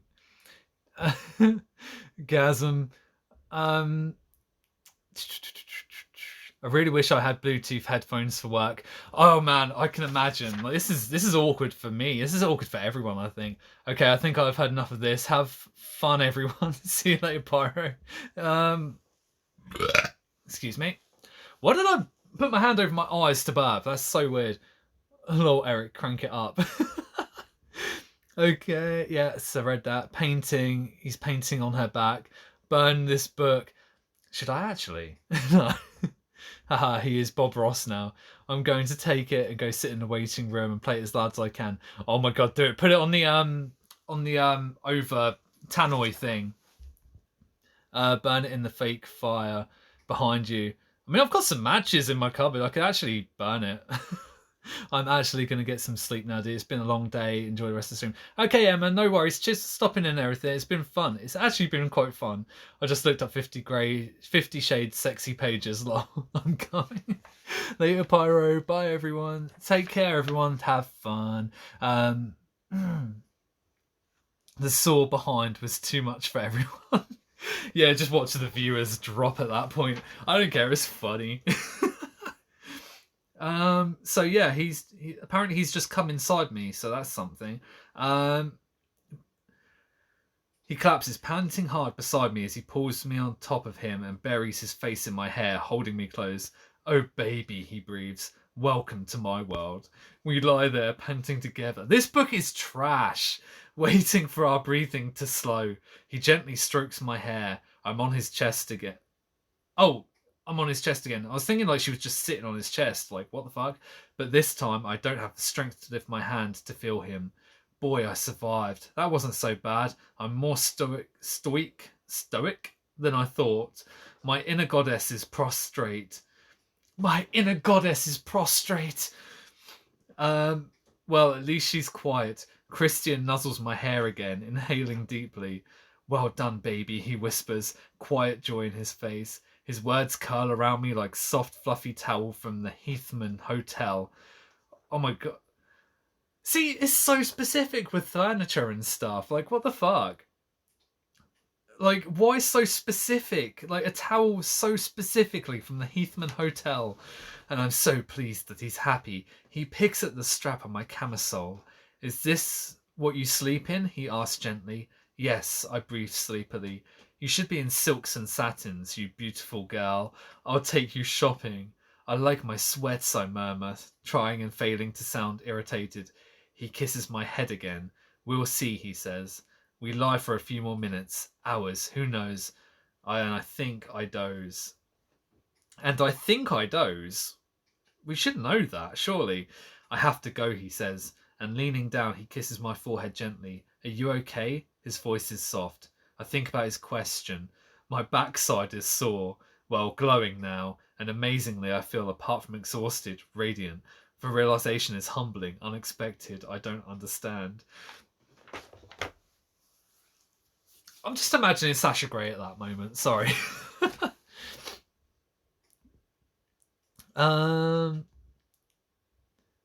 Shit, I've missed a bunch. The Sorbaham is too much for me.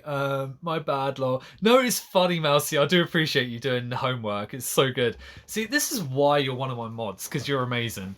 No, that's beautiful, Mousy. Hummina. This book is really trash. The stuff outside the sexy parts is so redundant and weird. The stuff outside of that part, those parts are redundant and weird. She got me more hot at the furniture part than the sex part. The towel's going to need to be burned too. This author works for IKEA. Works at IKEA. 100%.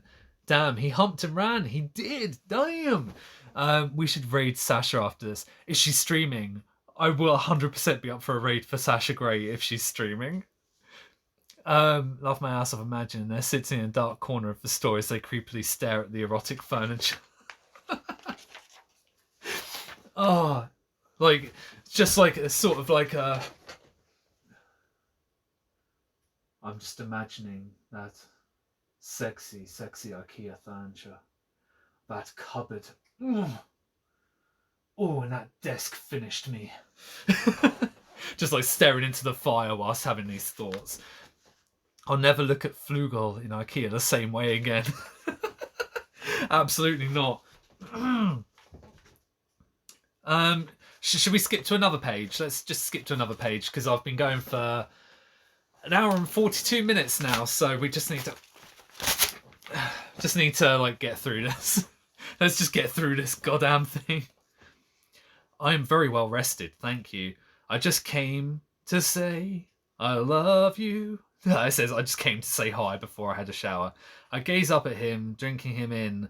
He leans down and gently kisses me, and I can't help myself. I throw my arms around his neck and my fingers twist in his still damp hair.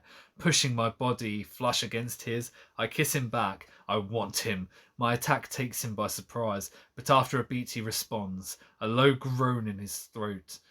His hands slip into my hair and down my back and cup my naked behind, his tongue exploring my mouth. He pulls back, his eyes hooded. Well, sleep seems to agree with you, he murmurs. I suggest you go and have your shower, or shall I lay you across my desk now? Oh, hang on. 318. More fuel for the fire. Oh, shit, I ripped out 318. Hang on, let's go back. 318. 318. More fuel for the fire. God help your Google search history, Mousy. Oh, I can imagine. Oh, excuse me again. Don't let anyone try and convince you otherwise, Anastasia. One of the reasons people like me do this is because we either like to give or receive pain. It's very simple. You don't, so I spent a great deal of time yesterday thinking about that. He pulls me against him, and his erection presses into my belly. Oh my god, what the fuck? Is this the room? Because Tommy Wiseau has sex with a belly in that. Oh shit. It's okay, we can skip past. Didn't know how far we skipped. Oh yeah, no, it's fine. I can go back, it's fine. Where was I? Rexian Penson's my belly. I should run, but I can't. I'm drawn into him on some deep elemental level that I can't begin to understand. Did you reach any conclusions? I whisper. No, and right now, I just want to tie you up and fuck you senseless. Are you ready for that? Yes, I breathe as everything in my body tightens at once. Wow. Good. Come. He takes my hand, and leaving all the dirty dishes on the breakfast bar, we head upstairs. My heart starts pounding. This is it. I'm really going to do this. My inner goddess is spinning like a world-class ballerina, pirouette after pirouette. He opens the door to his playroom, standing back for me to walk through. No, standing back for me to walk through, and I'm once more in the red room of pain. It's the same. The smell of leather, citrus-scented polish, and dark wood, all very sensual. My blood is running heated and scared through my system, adrenaline mixed with lust and longing. It's a heady, potent cocktail. Christian's stance has changed completely, subtly altered, harder and meaner. He gazes down at me and his eyes are heated, lustful, hypnotic. When you're in here, you are completely mine, he breathes, each word slow and measured. To do with as I see fit. Do you understand? His gaze is so intense. I nod, my mouth dry, my heart feeling as if it will jump out of my chest. Take your shoes off, he orders softly. I swallow, and rather clumsily, I take them off. He bends and picks them up and deposits them beside the door. Good, don't hesitate when I ask you to do something. Now I'm going to peel you out of this dress. Something I've wanted to do for a few days, if I recall.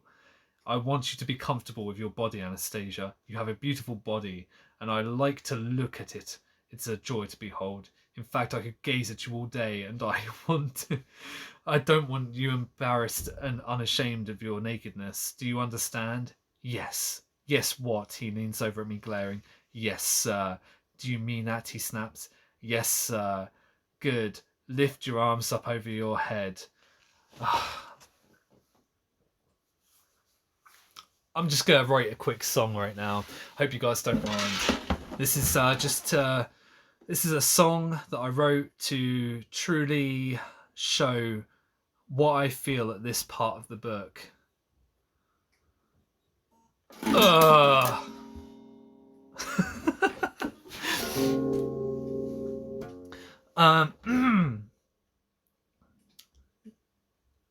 blah, blah, blah. You had me at IKEA-gasm. This is awful scripture. It really is. There she goes with furniture again, smelling the wood. Oh my, I totally missed that. Oh god, this is what I have you guys. Like, you guys pick up on what I miss. New monkey wiener, close your eyes. Wiener, monkey wiener. I would like to look at it. I have to go now. Have a great night, John. Okay, Goji, take care, dude. Thanks for stopping in. How the fuck did she write this and not read... Hang on. How the fuck did she write this and not read it to herself? I know. The author is a couch sniffer for sure. Can we make that an actual name to call someone from now on? Dude, you're being such a couch sniffer right now. You absolute couch sniffer. How long were you planning on going with this? So I was intending on going 2 to 3 hours. So I should be wrapping this up relatively soon. Yeah, 1 more hour of class. Is it classy though? Sweet Jesus, conch sniffer. Don't torture yourself. Oh man, it's funny. It's funny. Like, I know I'm sort of like bigging up this whole like, ugh, and I am, but like, it's funny. It's content. One more night, one more night. Oh yeah, one more night. Shall we just make this a 24-hour stream? That's what happens when someone is allowed to publish Twilight fanfiction. Amen to that. Amen to that. I have 50 shades of grey hair.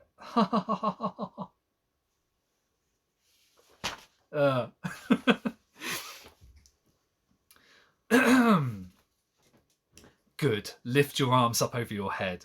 I do as instructed, and he reaches down and grabs the hem. Slowly, he pulls my dress up over my thighs, my hips, my belly, my breasts, my shoulders, and up over my head. I don't know why, I've just got that whole, my neck, my back, my pussy and my crack. I say my neck, my back, my pussy and my crack.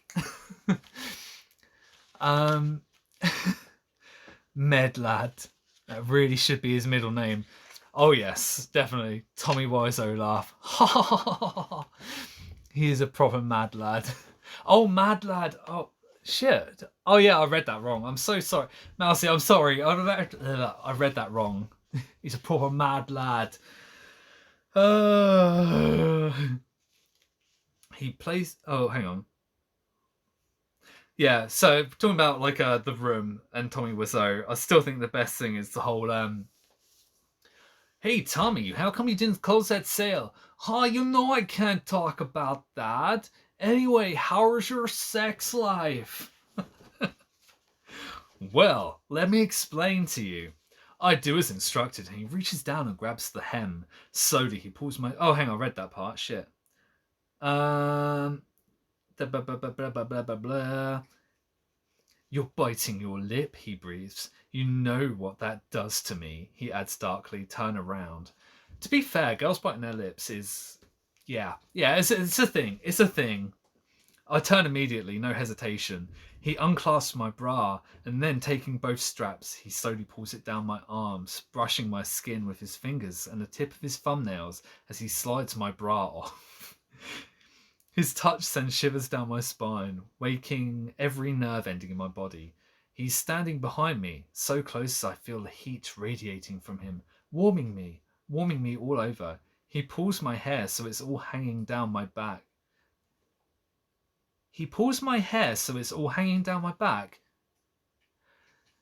Now, I ain't no physics major or nothing, but surely if you're pulling on hair, it's not going down your back still. That doesn't make a damn bit of sense. You know what I'm saying, man?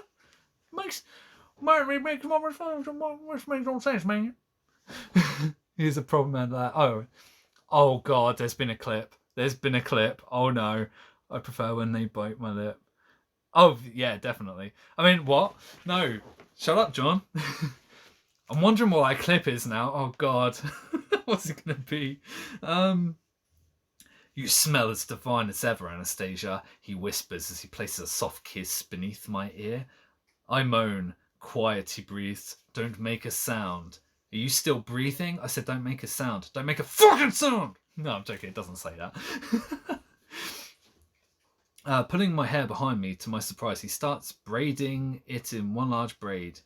His fingers fast and deft. He ties it with an unseen hair tie when he's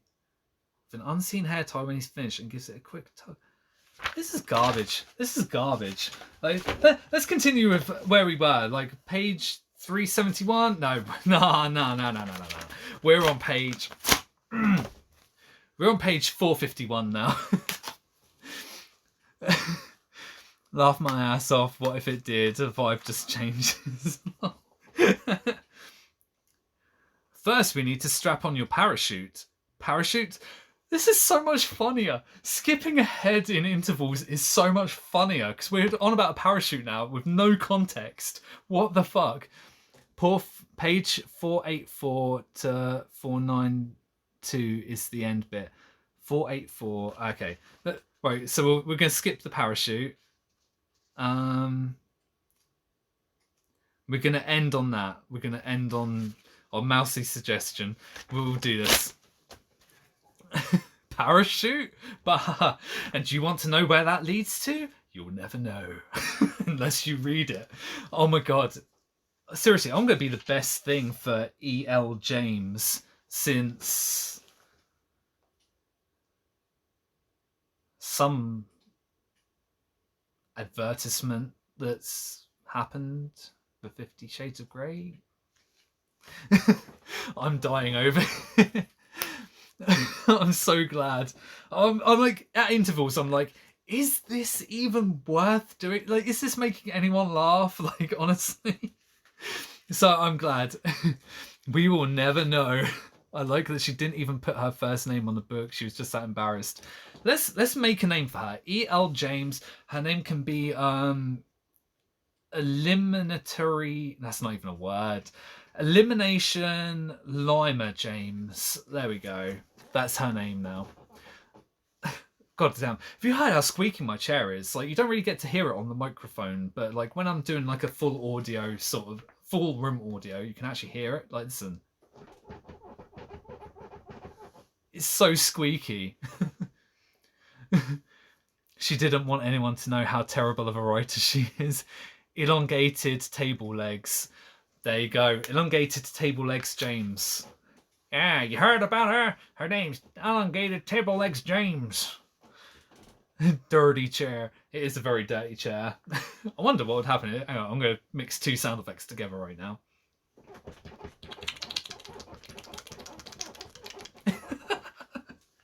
Oh, what is my life? See, this is what happens when I get bored. Like, I just start doing stupid shit. Oh my god, we've skipped ahead to page... Well, actually, no, sorry. We meant to skip to page 484. But so on page 483, it says about... Over helicopter, of course. Silly me, more flying, cool, I grin. Was that a reference to the parachute? Oh my god. Oh, John. Sorry, I had to do it. Ho! It literally says ho. Like, literally, first word on the page. Ho! Thundercats, Thundercats, Thundercats, ho! My subconscious has her snarky face on. I ignore her and make my way upstairs towards my room. So it is still mine. Why? I thought he'd agreed to let me sleep with him. I suppose he's not used to sharing his personal space, but then neither am I. I console myself with the thought that at least I have somewhere to escape from him. Examining the door, I find it has a lock but no key. I wonder briefly if Mrs. Jones has a spare. No, hang on, that's Mrs. Jackson. God damn, I was about to do a joke and realised it's Mrs. Jackson. I'm sorry, Miss Jackson. Woo! I'll ask her. I open the closet door and close it again quickly. Holy crap, he spent a fortune. It resembles Kate's. So many clothes hanging neatly on the rail. Deep down, I know that they'll all fit, but I have no time to think about that. I have to get kneeling in the red room of pain or pleasure, hopefully this evening. Kneeling by the door, I am naked except for my panties. I hate so much that sentence just left my mouth. I really do. My heart is in my mouth. Jeez, I thought after the bathroom he would have had enough. The man is insatiable. For some reason, with that, I just imagine Mousy going like, Jesus, man! I don't know why. Or maybe all men are like him. I have no idea. No one to compare him to. Closing my eyes, I try to calm myself down, to connect with my inner sub. She's there somewhere, hiding behind my inner goddess. Anticipation runs bubbling like soda through my veins. What will he do? I take a deep, steadying breath, but I cannot deny it. I'm excited, aroused, wet already. This is so... I want to think wrong, but somehow it's not. It's right for Christian. It's what he wants. And after the last few days, after all he's done, I have to man up and take whatever he decides he wants. Whatever he thinks he needs. Whatever he wants. Whatever he needs. Whatever you say, you know your money, you take your price. You are a dominant and she is a sub. Ugh. The memory of his look when I came in this evening, the longing in his face, his determined stride toward me like I was an oasis in the desert. I'd do almost anything to see that look again. I pressed my thighs together at the delicious memory. A delicious memory. Delicious memory, and it reminds me that I need to spread my knees. I shuffle them apart. How long will he make me wait? The weight is crippling me with a dark and tantalizing desire. I glance quickly around the subtly lit room, the cross, the table, the couch, the bench. She's going on about furniture again. Parachute hot. That bed, it looms so large, and it's made of red satin sheets. Which piece of apparatus will he use? The door opens and Christian breezes in. Can I just say what an amazing shot that was? I actually managed to get it on the chair behind me. What the fuck? Like, how in the fuck did I do that? What the fuck? I'm so glad you saw that. The door opens and Christian breezes in, ignoring me completely. I glance down quickly, staring at my hands, positioned with care on my spread thighs. Placing something on the large chest beside the door, he strolls casually toward the bed. I indulge myself in a quick glimpse at him, and my heart almost lurches to a stop. He's naked except for those soft, ripped, bottomless chaps. No, I'm joking. It says soft ripped jeans. That's why I took a pause, because I had to like think of what I wanted to say. Top button casually undone. Jeez, he looks so freaking hot. So freaking hot! My subconscious is frantically... Oh, there's a thing on the page. Okay. Maybe this is secondhand. My subconscious is frantically fanning herself, and my inner goddess... What the fuck is with this inner goddess stuff? Like, what the fuck? I feel uncomfortable for the furniture. Yeah, I do too, Cyber. Me too. Me three, even. Blah, blah, blah, blah, blah, blah, blah. My blood pounds through my body, thick and heavy with salacious hunger. What is he going to do to me? Turning, he nonchalantly walks back to the chest of drawers. Opening one, he begins to remove items and placing them on the top. My curiosity burns, blazes even, but I resist the overwhelming temptation to sneak a quick peek. When he finishes what he's doing, he comes to stand in front of me. I can see his naked feet, and I want to kiss every inch of them. Ugh! Run my tongue over his instep, suck each of his toes. Holy shit. That is disgusting. That is vile. Blah,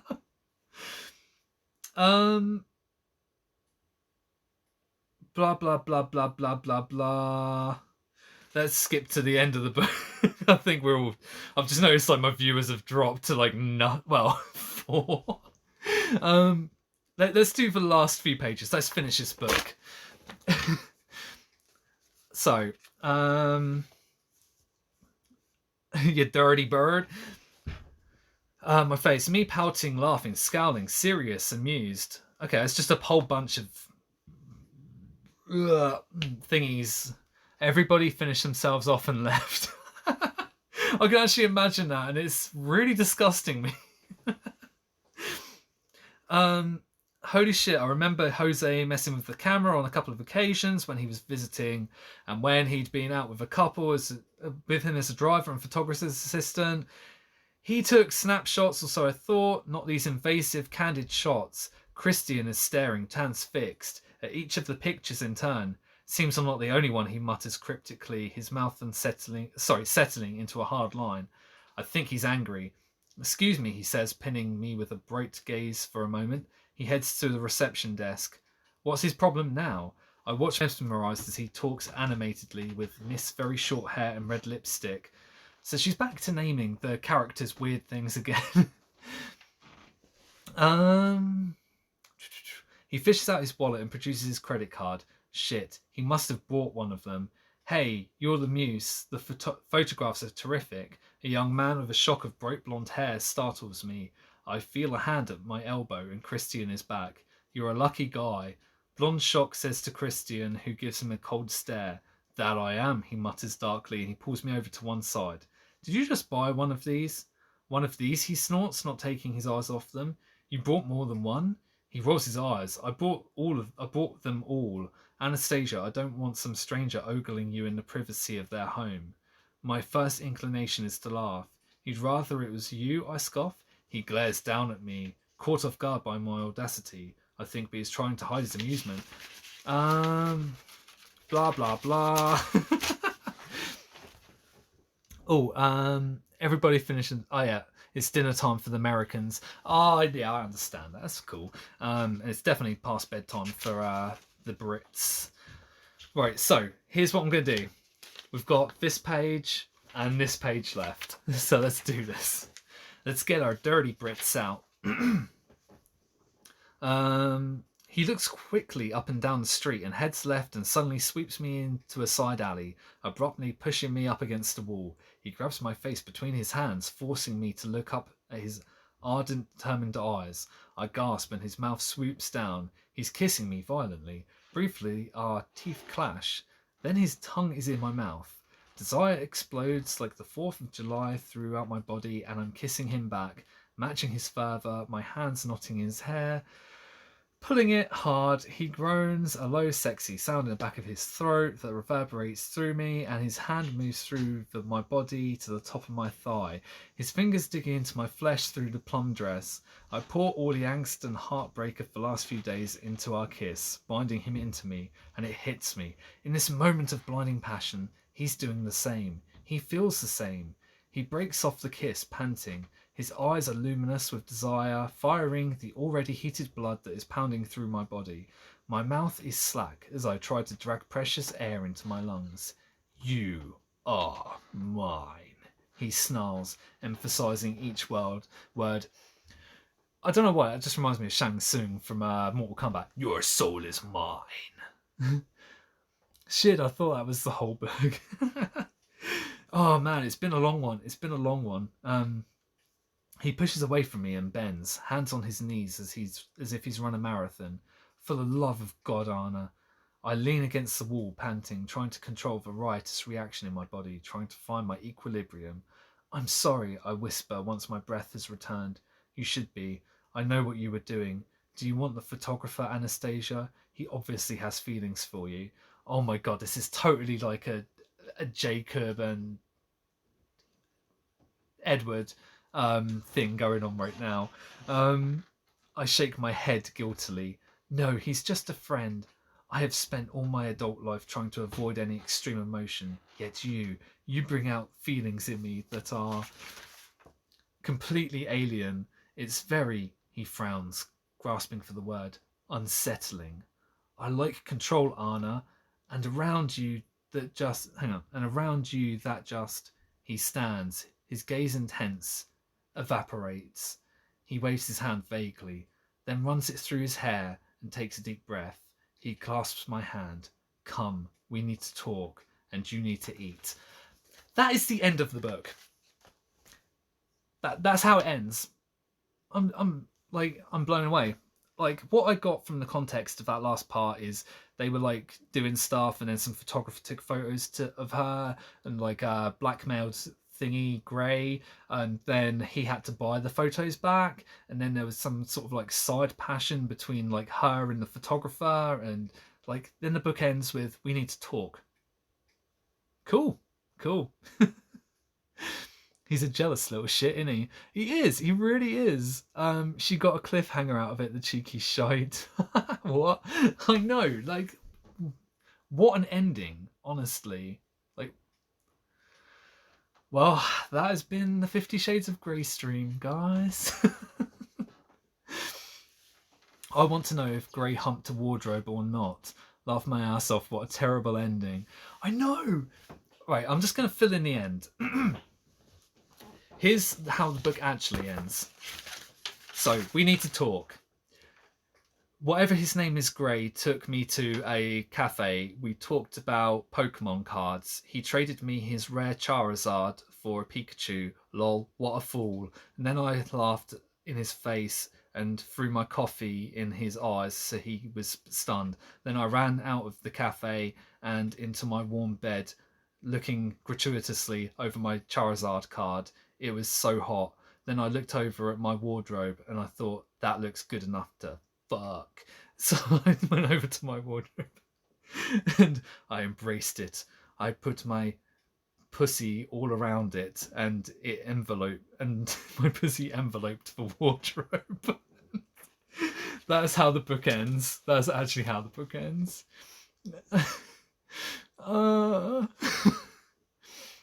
So, Thank you for doing this, John. You're a champ. Ah, you're welcome, dude. It was so fun. Like, it was fun despite it being so shit. John, I'm so sorry. You trooper. Oh, it's cool. Like, I appreciate you guys tuning in. It's been fun. Where can we chip in for the therapy bill to fix the damage this book did to you? Well, I mean, you can subscribe to my OnlyFans at onlyfans.com/John is a random bean. And on there, you can find my feet pics and also pictures of me talking to Pokemon whilst naked. Nude, naked. I said nudic, but yeah, that's not a word. You're a legend for this, John. Thanks, Elaine. I appreciate that. Damn, that's huge. The damage is irreparable, I'm afraid. It was huge. OnlyFans is more 50 Shades of Grey readings. Oh, could you imagine? Should I actually do that? That'd be really funny. No, I'm done. I'm gonna play myself out. So, here we go, guys. One more guitar thing.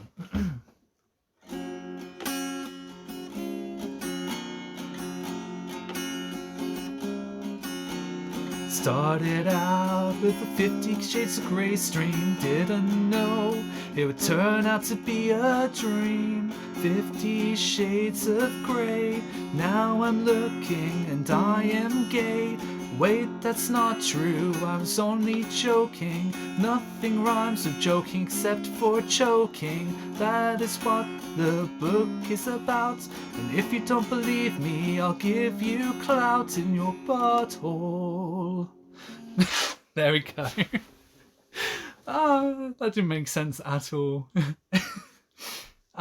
So is anyone like streaming right now that like we can go raid? Like, I'm just wondering. all of the sad emojis. I'm sorry. To be fair, I was actually inspired by Toasty last night because she sort of played herself out of her stream, so I thought like, oh, I'm gonna totally do that. I'm actually gonna turn my light onto red because now we're in the red room, guys. I should have done that during the stream. That would have been so much funnier. It really came together in the end. Yeah, guitar. Oh, that was so stupid. Gonna go green. No, we're gonna go back to white. Why not? So yeah. So is anyone streaming? I can't actually check. God damn it. We'll just say go raid whoever you like. Or go grab some sleep. Go grab some food. Maybe have a quick pee if you need to, or maybe a quick, I mean, it's been a bit of a hot stream, you know what I'm saying? So so yeah, thanks for joining, guys. It's actually been really fun. Like, I thought I was so reluctant to do this stream in like the last like couple of hours before doing it. I was like, oh my god, I really don't want to do this stream. A bit sus though, love song. I'm gonna read my fridge. Oh, amen to that. I'm gonna totally do the same, honestly. And also I'm gonna take off this suit because it's really hot. It's really warm. And yeah, love to you guys. Like, epic loves. All of the love going on right now. And yeah, have a good day, guys, or night, whatever it is. Peace out. Love you.